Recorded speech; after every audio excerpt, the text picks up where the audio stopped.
both your Clippers and the Timberwolves 2-1 on the season. Both are coming off performances they'd be happy to put in the rearview mirror, but only one team has Ty Lue. The Clippers coach is with our Brian Seaman. All right, Jeannie, thank you so much. I am here with Ty Lue, and Ty has been very gracious to break down every single possession from that game against the Mavericks, starting with, I'm just kidding with you, aside from the, I'm sure you're smiling really big under that mask. Aside from the mental standpoint, is there really anything at all that you can take away from what happened on the floor in that game? Nothing basketball-wise. I think, when you get down like that, it kind of snowballs. Just got to keep competing and just keep working on the habits we're trying to build around here. And I think the first two games, we did a great job of that. And just, the score being so lopsided, I just kept telling the guys in the huddle, just keep working on what we've been doing. And, we've been great in practices. We've been building the right habits. And sometimes it happens, And, Dallas was sitting here, they was waiting on us, and they jumped on us early. But the biggest thing for me, Brian, was just seeing our team and with Kawhi and PG and Serge and Marcus and Pat, just encouraging the young guys, in that second half, and just staying on those guys and being involved in the game and, being positive with those young guys when they was playing the second half. So that was really good to see.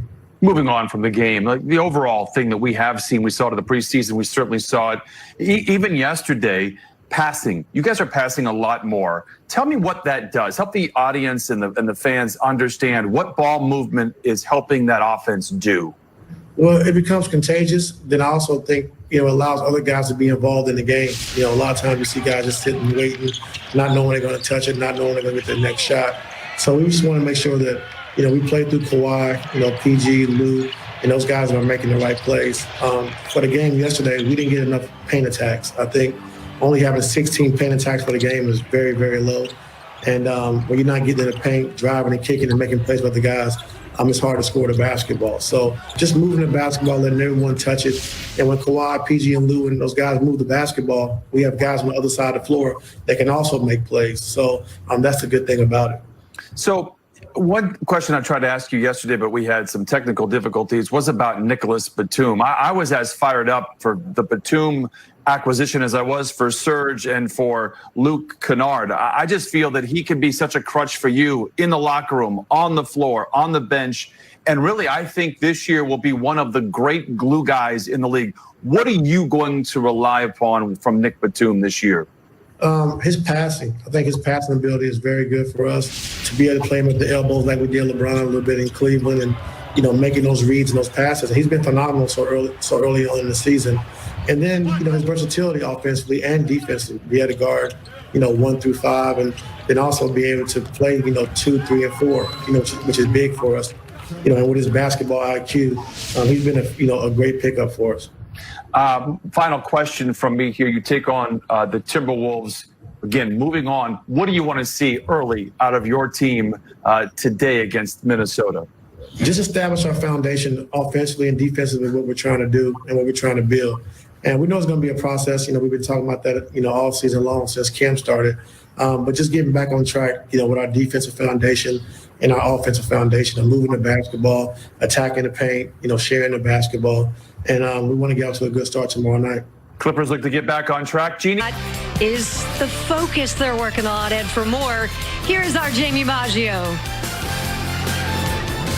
All right, thank you, Jeannie. Well, the best part about a bad game in the NBA is that you have another game shortly thereafter to wipe that bad taste out of your mouth. When you talk to the team about the areas where they want to see improvement, everyone seems to say the defensive side of the ball, that the offense will get there, but they really want to focus on the defensive side of the ball, and that's something that Ty Lue has been saying for a few weeks now.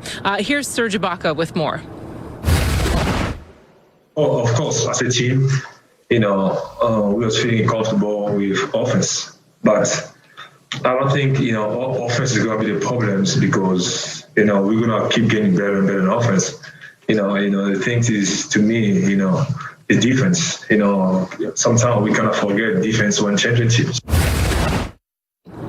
Well, as you mentioned earlier, Jeannie, Karl Anthony Towns not going tonight, so the Clippers catch a little bit of a break there, but they will have a test defensively with D'Angelo Russell and that star rookie, Anthony Edwards. Back to you guys. Yeah, we got the rookie to talk about in just a little bit. Jamie, thank you so much. All right, time now. Let's go. You guys ready? You got your game notes? Always ready. Time for tonight's CarMax. Call your shot. We need some echo. Okay. Paul George averaged 29.3 points per game last season versus the Timberwolves. So your question, will he score at least 29 tonight? By the way, that's his highest total versus any team in the West. Is he going to score at least 29 tonight? Who wants to go first? You know what? I take it. Okay. Go for it, Corey. You know what? I love Paul George. Paul George can score 30, 40, 50 points whenever he wants. But in this case, I'm thinking about the next game. So I say Paul George is only going to score 28 points tonight. 28, so one under. One under. One under. All right, You are Don? so wrong, Corey. The Motivation that PG has from what happened on Sunday, he took ownership of what happened Sunday. I think the only way he doesn't get 29 tonight is if it's a blowout and he doesn't play in the fourth quarter. He's getting 29 tonight. Okay. Well, you're already down one. Well, here's the evidence, all right? And I'm with Team McClain, and I say that begrudgingly because I was there the other day. You just Come on, you don't think PG's going to come out high? Like, listen, I love Paul George, and Paul George can score in a variety of ways. You can see the clips here. He can score off the dribble.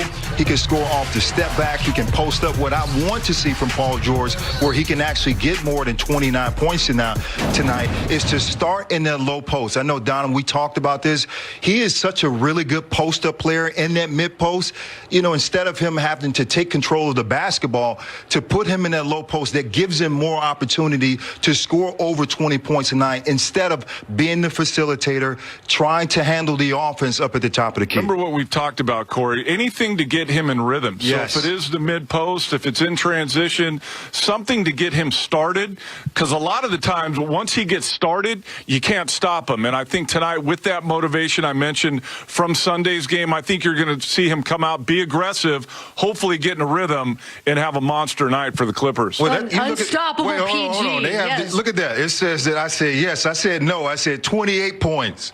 28. Oh, so yeah, Don said he'd get over 29. Actually, no, I don't think Corey, he changed his mind. No, I said out 28. I said he would score 28. Yes, that's correct. We do Jeannie, need please to. write down that Corey said Okay. no. Yeah, I said Post game, we know. I will remember Corey said you no. got it. I said no. Okay. All right, so when you lose, we all know. That's right. You know, I hope this is echoing down the tunnels of it's the same Staples what right happened now. Last game, right? Did you win last game? Don, did you? No, I you did win? not, but Oh, it that's was a why there's game another before, game. though. Okay. When you were PG, skiing. if you can hear Still this waiting in the on that. hallway, this man thinks you can only put up 28 points tonight. Come on. I wasn't going to mention that we're not mentioning it. What happened on Sunday? I heard there was a basketball game, but I'm not sure. We're gonna sweep that one away. I'm sure that it was a good wake-up call for this Clipper team. I expect them to be really sharp tonight. That's it. I'm going to leave it at that. All right, man, it was one game. Leave it. It was One one game. game. We got Yes. another game, and we also got some good news to share that Marcus Morris appears to be a little bit more on the mend than we might have thought. He's been showing up at practice, but especially yesterday and again today with that sore knee. He's missed the entire preseason, every game so far, guys. So what are we looking forward to here? Well, first of all, it's good to have him back in practice. When you have a player that's missed a few games with an injury, and now you return back to full practice, that shows that you're getting closer and closer to being on the court.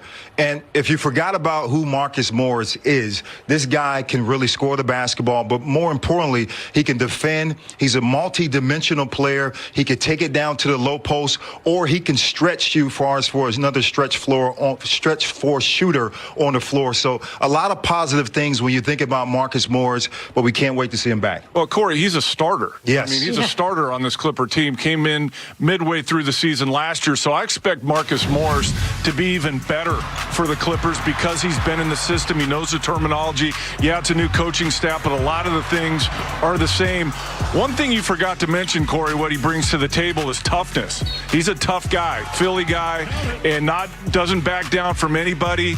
But I just think offensively he's going to be more comfortable this year having been with this team. It's really hard to come to a team mid-season, especially with the complications of what we were dealing with the bubble and everything that brought. So So I think Marcus Morris, once he comes back, is really going to give this Clipper team a lift. And you know what else, Don? I was telling Jeannie this, is I really believe that Marcus Morris this season, because he's so much of an enforcer on the floor, he can be that vocal leader for this team. You need someone to get in your face. If you're not holding yourself accountable, you need someone. I think that Marcus Morris can be that guy to fill that void. And guys, Ty Lue said that after game one. You would be surprised how vocal Marcus Morris was actually courtside in everybody's ear, just a leader from the bench. So I can't wait for him to get back out on the court.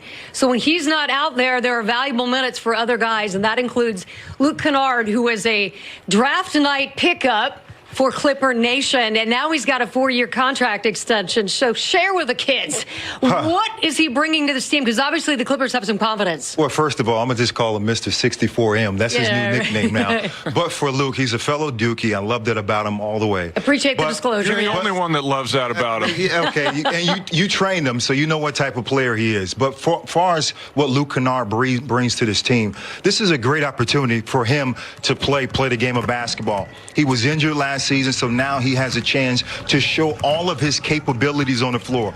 We know that he can shoot the basketball, but more importantly, this guy can play make, and you need multiple players on your team that can not only play make to get other guys involved, but also that can attack the basket and know when to score.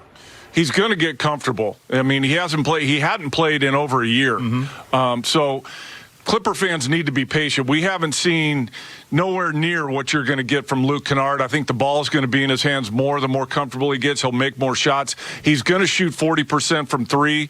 He does so many things offensively. You know, people look at the numbers and say, well, he's just a catch and shoot guy. He's not. He is really, really good in screen roll game. He's good in transition, high basketball IQ.